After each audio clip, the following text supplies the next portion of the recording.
Okay, it's been a while, so I wanted to do a little update on my health. Things have gotten very complicated. I am now being investigated for POTS. I'm actually going for my first tilt table test. I have to travel for it, and it's going to be a difficult trip.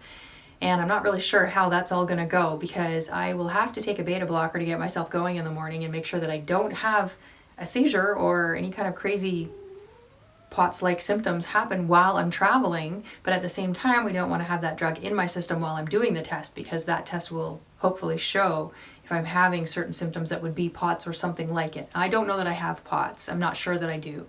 I do have some kind of dysautonomia stuff going on. That's about all we can say. So initially I was investigated for vasovagal syncope, or VVS, and that is still a real possibility, I think.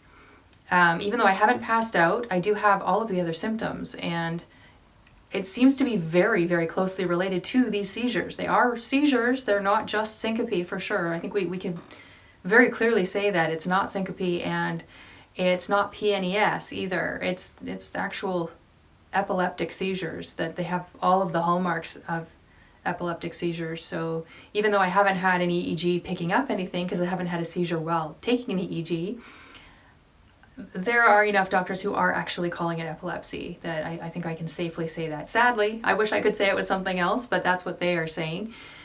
And it does seem to be related to my heart rate, my tachycardia, that when I flare, when it gets bad enough, I have a seizure. I don't pass out, I have a seizure.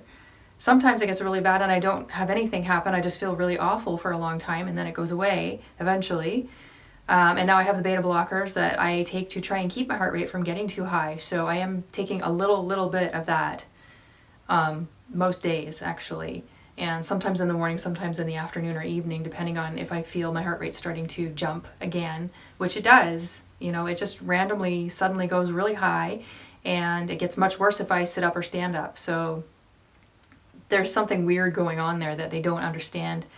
And I am also being sent for an ultrasound, a renal and bladder ultrasound, and probably a colonoscopy as well, because I think what we are also looking into, well, for sure one thing we're looking into is Cushing's, which could be related, because I also feel my upper chest, my neck, and my whole head, especially my face, are really hot most of the time.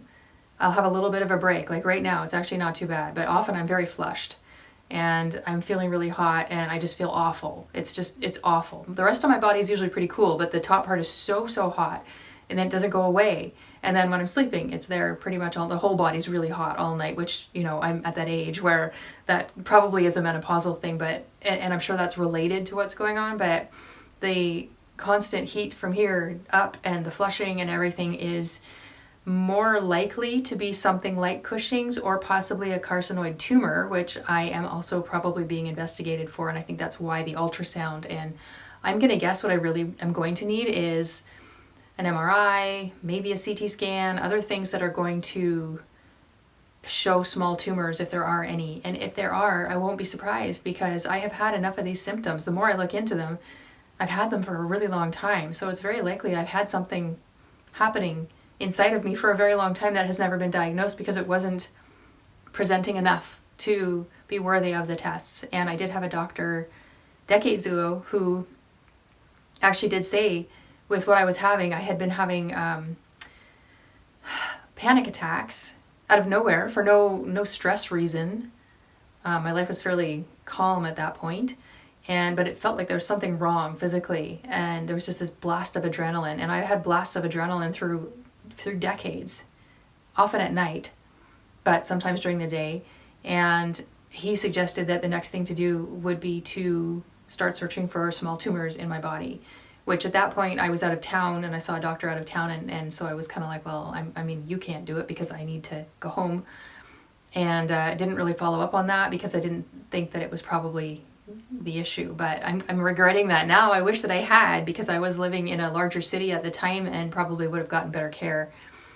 So this is going to be a slow, difficult process, but I'm interested that the internist who is referring me for all these tests is getting them pretty quickly, and that is very strange for the Canadian medical system, especially on the West Coast here. It's very, very difficult to get any medical care because we are in a system that is falling apart very much. We still don't have the staff back that were all fired for not doing the you know what, and they're still gone. So we have massive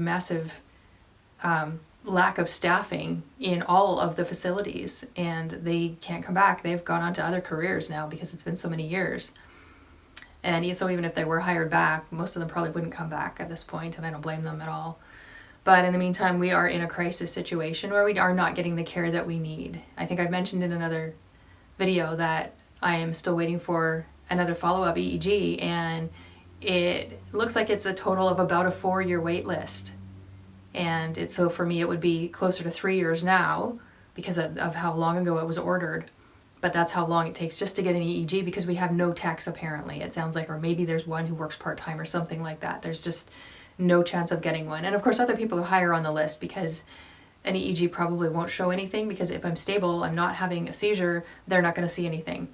So it's fine. I'm not upset about that, but at the same time it is disturbing to find out that you have any test that's going to take that long.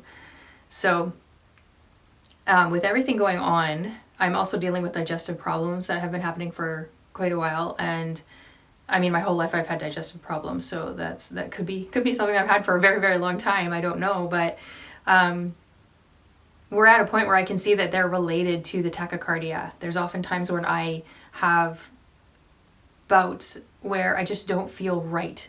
I don't have an upset stomach because I'm on a very controlled diet, but I just feel off, and generally then I will check my heart rate, and if it's high, then I know, okay, well, the first thing I can do is take a beta blocker and try to get the heart rate down, because I think that's important when it comes to trying to not have a seizure.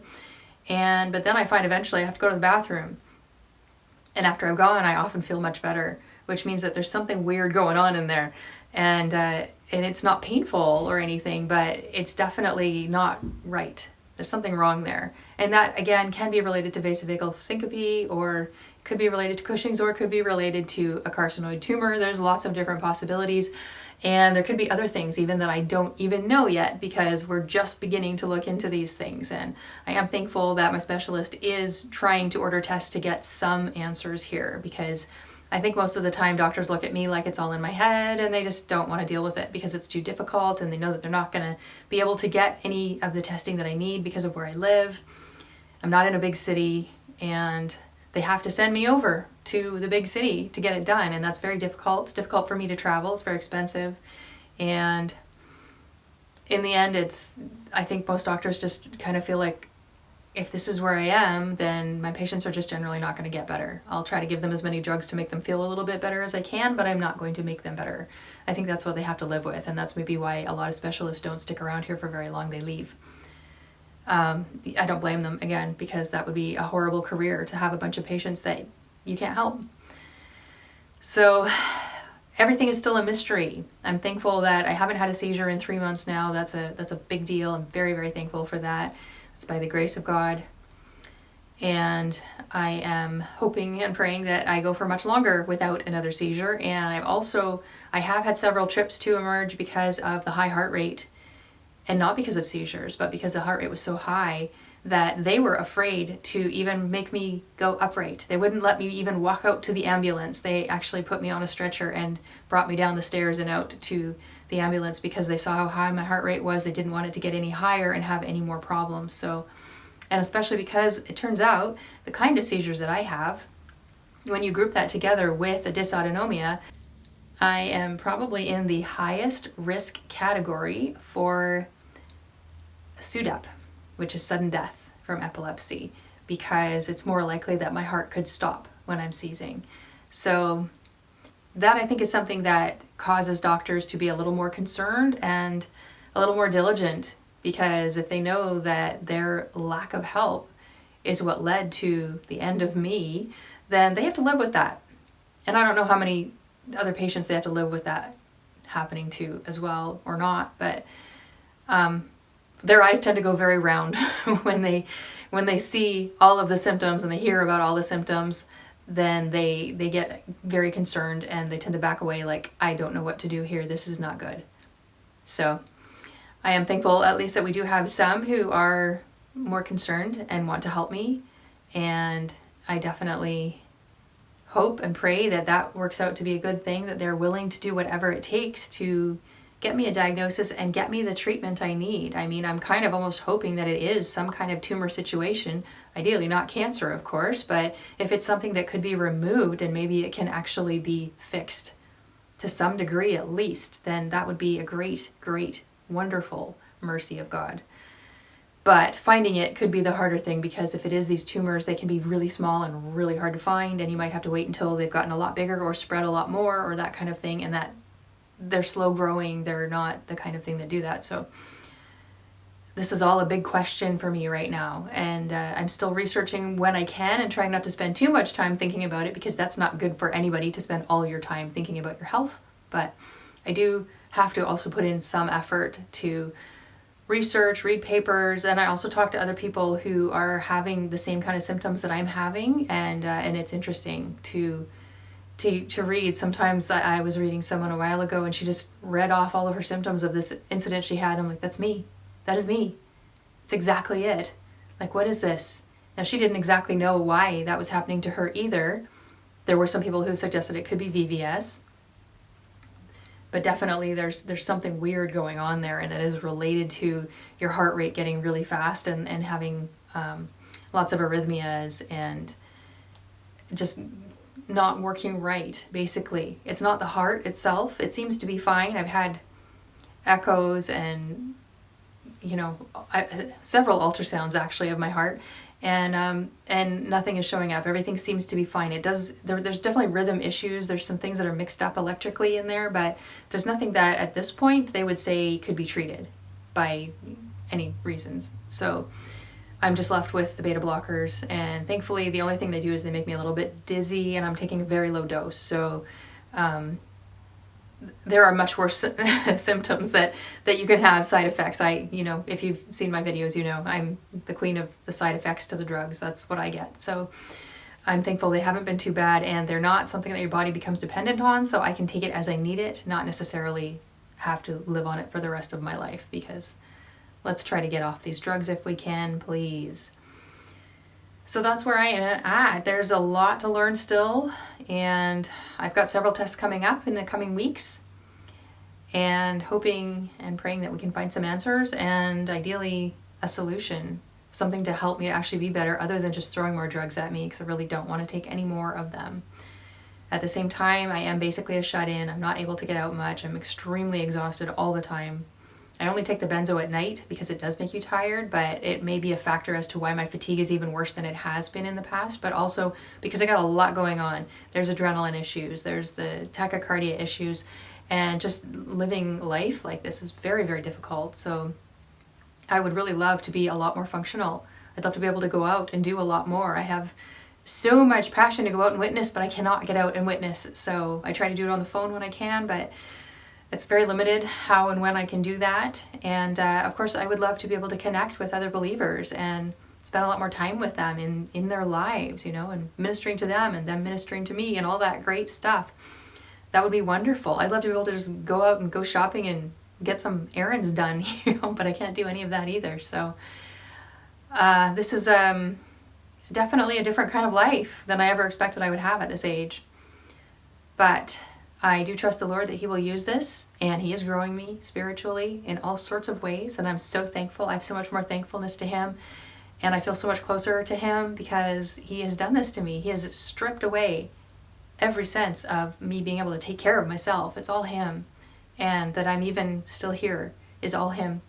That's His mercy. He's got something for me to do, and so I wait on Him to make that happen, and I trust Him, and I read His Word, and I read good books, and pray, and still don't do any of it perfectly. I definitely still have my struggles, but I am growing a lot. I'm in a very different place spiritually than I was 4, 5, 6 years ago, and I'm thankful for that, very thankful, and I pray that it moves me in a better direction so that I can become functional again and also be in really good shape and use that to serve the Lord in many more ways.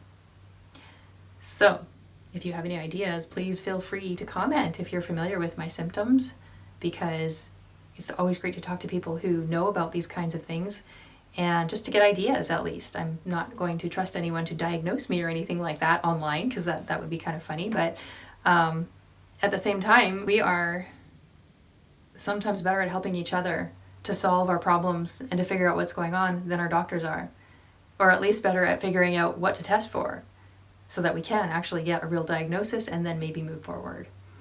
And we can also talk about drug issues and all of those sorts of things that, again, doctors will not do, and nurses don't generally either. Maybe some do, but not the ones that I've seen generally. So that is really sad.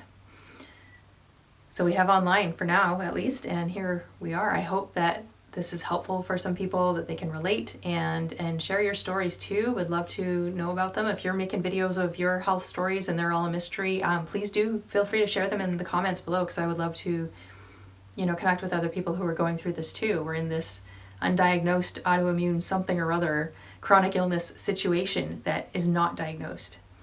So that's where we are. Thank you for watching. Hope this was helpful to you. Hope you don't mind my babbling on. And God bless.